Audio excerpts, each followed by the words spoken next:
고린도전서 15장 12절에서 19절 말씀 같이 함께 읽도록 하겠습니다. 그리스도께서 죽은 자 가운데서 다시 살아나셨다 전파되었거늘 너희 중에서 어떤 사람들은 어찌하여 죽은 자 가운데서 부활이 없다 하느냐. 만일 죽은 자의 부활이 없으면 그리스도도 다시 살아나시 못하셨으리라.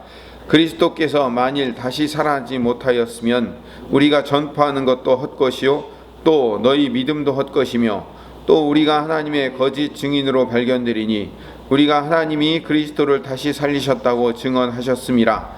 만일 죽은 자가 다시 살아나는 일이 없으면 하나님이 그리스도를 다시 살리지 아니하셨으리라. 만일 죽은 자가 다시 살아나는 일이 없으면 그리스도도 다시 살아나신 일이 없었을 터이요 그리스도께서 다시 살아나신 일이 없으면 너희의 믿음도 헛되고 너희가 여전히 죄 가운데 있을 것이요 또한 그리스도 안에서 잠자는 자도 망하였으리니 만일 그리스도 안에서 우리가 바라는 것이 다만 이 세상의 삶뿐이면 모든 사람 가운데 우리가 더욱 불쌍한 자이리라. 아멘. 고린도 교회는요 문제가 참 많은 교회입니다. 당파를 씌워서 싸우지를 않나, 사도 바울을 사도로 인정하려고 하지를 않나, 교회 내 분쟁의 문제를 세상 법정으로 가지고 가서 다투는가 하면 아버지의 첩과 음행하는 일들이 벌어지고 고린도 교회는 참 문제 많은 교회예요. 그럼에도 불구하고 자기들이 가진 다양한 은사, 많은 은사들을 마치 자기들이 원래 가지고 있었던 것처럼 남들에게 자랑하고 예배 시간에는 두서없이 통역도 없는 방언을 해대느라고 예배가 엉망이 되고 오늘까지 이 14장까지 읽으면서 고린도 교회가 했던 모든 문제들이 다 드러나지 않습니까? 현대 교회가 가지고 있을 법만 한 그런 문제들을 교회가 세워진 지 아직 50년밖에 되지 않은 AD 1세기 교회가 지금 모든 문제들을 다 겪고 있는 겁니다. 그런데 이 앞선 문제들도 다양하고 많은 문제들을 가지고 있었지만 지금 15장에 있는 문제는 그 고린도 교인들이 가지고 있는 문제 중에 더 큰 문제예요. 그게 뭐냐면 죽은 자의 부활을 인정하지 않고 있다는 점입니다. 이해가 되지 않지 않습니까? 예수를 믿는 사람들이 죽은 자들이 부활할 것을 인정하고 믿지를 않는다는 것 말이 안 되는 거잖아요. 근데 실제로 이 고린도 교인들은요 그거를 인정하고 믿고 살았던 거예요. 물론 소수의 사람들이거나 아니면 그 분파의 어떤 특정한 사람들일 수 있지만 사도 바울이 고린도 교인들에게 이렇게 편지를 쓸 만큼 그들 중에서는 죽은 자의 부활을 인정하지 않은 사람들이 꽤 있었다는 것을 증명하고 있는 겁니다. 그러니까 고린도 교인들은 어떻게 생각하고 있냐면 지금 이렇게 우리 살아있는 사람들이 예수님 재림하면 우리는 이제 공중으로 올라가서 천국 가는 삶을 사는 거지만 우리가 죽어서 육신이 썩어 없어지면 죽은 사람들은 부활 못한다는 거예요. 그런 엉뚱한 생각들을 가지고 있었어요. 15장 내내 부활장을 설명하는 이유가 뭐냐면 이 고린도 교인들이 잘못된 부활 신앙에 대해서 사도 바울이 다시 한번 가르치고 권면하기 위해서 그런 거예요. 이 고린도 교인들이 상당히 이기적이죠.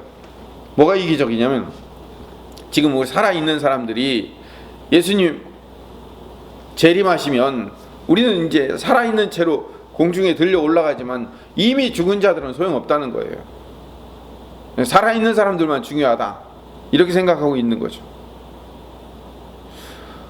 어제도 말씀드렸지 않습니까? 15장 3절 4절에 복음을 분명히 정의했죠. 복음은 뭐라고요? 십자가와 부활이라고요. 근데 12절에 보면 15장 12절에 그리스도께서 죽은 자 가운데서 다시 살아나셨다 전파되었거늘 복음은 예수님의 십자가와 부활 사건인데 그래서 예수님이 다시 살아나셨다는 것을 전파하는 것이 복음인데 그 복음을 들었음에도 불구하고 고린도 교인들 중에서 어떤 사람들은 계속해서 읽어보겠습니다. 12절 후반절에 너희 중에 어떤 사람들은 어찌하여 죽은 자 가운데서 부활이 없다 하느냐라고 얘기해요. 이미 죽은 사람은 부활할 수 없다고 주장하는 사람들, 그 사람들을 따라가는 성도들이 많이 있다는 거죠. 13절에 만일 죽은 자의 부활이 없으면 그리스도도 다시 살아나지 못하셨느니라. 죽은 자의 부활이 없다면, 육체의 부활을 믿지 않는다면, 너희들의 주장대로라면 예수님께서도 다시 살아나지 못했다는 거예요. 이 육체의 부활을 믿지 않는 자들은 영지주의자라고 하거든요. 제가 이 고린도전 3에서 여러 번 설명드렸어요. 다니엘 기도회 하기 전에도 여러 번 설명드렸는데, 이 헬라 철학을 갖고 있는 사람들, 헬라적인 신관을 갖고 있는 사람들은 이렇게 생각한다고 그랬죠. 영은 고귀한 거예요. 근데 이 육은요, 육은 더럽고 저주스러운 거예요.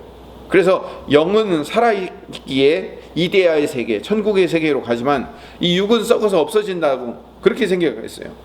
그래서 이미 죽은 자들은 이 육체가 다시 부활할 수 없다라고 주장을 하는 거예요.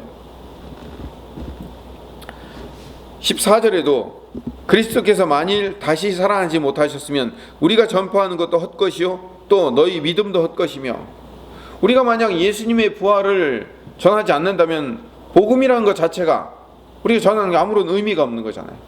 복음은 십자가와 부활이라고 했는데 그 부활의 의미가 훼손되고, 그 부활을, 예수님의 부활이 아무런 의미가 없다고 생각한다면 그건 복음 자체가 아무런 의미가 없는 거 아니냐라고 말하는 신앙적인 논리를 이야기하는 겁니다.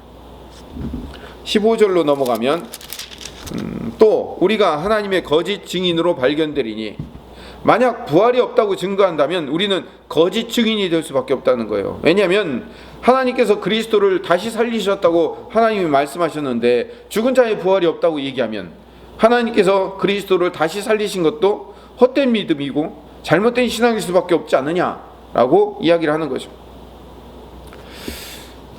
성경은 반복법이 두 가지가 있는데, 하나는 하나는 샌드위치 방법이고 주일날 말씀드렸던 것처럼, 또 하나의 방법은 반복이라고 얘기했어요. 단어의 반복이기도 하지만 그 문맥의 반복, 구절의 반복도 계속되는 겁니다. 그것도 강조법이에요. 13절에서 15절의 말씀을 16절에서 19절의 말씀에 다시 반복해서 얘기해요. 그래서 강조를 하는 겁니다. 그래서 16절부터 19절의 말씀은 앞선 이야기의 반복이에요. 16절 봅시다. 만일 죽은 자가 다시 살아나는 육체의 부활이 없다면 그리스도께서 다시 살아나실 일은 없었던 것이며 거짓말이 분명하다라고 얘기한 거죠. 17절에도 그리스도께서 다시 살아나신 부활의 사건이 거짓이라면 우리의 믿음도 헛것이고 우리는 여전히 죄 가운데 빠져있는 존재일 뿐이라는 거죠. 왜냐하면 예수 그리스도께서 죽음을 이기시고 부활하심으로 죄의 권세와 사망의 권세를 깨뜨리셨는데, 부활이 없다면 죄와 사망의 권세를 깨뜨리지 못한 거기 때문에 우리는 여전히 죄와 사망의 권세에 눌려있는 상태일 수밖에 없다는 거예요. 그러니까 부활이 없으면 복음이 온전히 이루어지지 않았기 때문에 우리는 죄와 사망의 권세를 이길 수 없는 거예요. 죄와 사망의 권세를 이길 수 없는 사람이 어떻게 천국에 갈 수 있습니까? 말이 안 되는 거죠. 그러니까 부활이 없다면, 부활이 인정되지 않는다면, 죽은 자의 부활을 인정하지 못한다면 모든 복음의 논리 자체가 깨질 수밖에 없다라고 사도 바울이 말하고 있는 거예요. 18절에 그리스도 안에서 잠자는 자는, 18절에 그리스도 안에서 잠자는 자라고 얘기했을 때 이 잠자다라는 말이 죽었다라는 말의 전형적인 표현이에요. 예수님께서 죽은 나사로를 살리러 가실 때 뭐라고 말씀하셨을까요? 잠든 나사로를 깨우러 가신다고 얘기하셨어요. 그 죽은 소녀를 일으킬 때도, 달리다곰에서 일으키실 때도 죽은 것이 아니라 잔다라고 말씀하시잖아요. 그러니까 예수님도 그렇지만 성경적인 표현으로 성도가 죽은 것을 잔다라고 표현해요.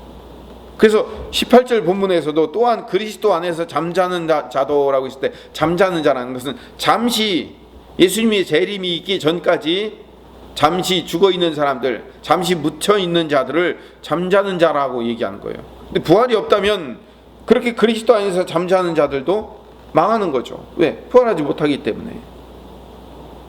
19절에 만일 그리스도 안에서 우리가 바라는 것이 다만 이 세상에 살 뿐이면 모든 사람 가운데서 우리가 더욱 불쌍한 자니라. 부활이 없고 천국의 삶을 기대하지 못하는 삶이라면 이 땅의 삶에서 여기서 여기서 사는 것, 여기서 묵누리고 사는 것이 전부라고 생각한다면 우리야 얼마나 불쌍한 사람이겠어요. 여기서도 누리지 못하고 천국도 없으니 얼마나 불쌍해요.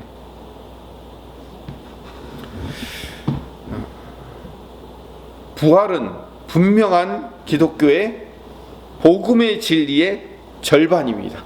십자가, 부활, 이것은요 뺄래야 뺄 수 없는 복음의 가장 중요한 진리라는 것을 어제부터 말씀드리고 있습니다.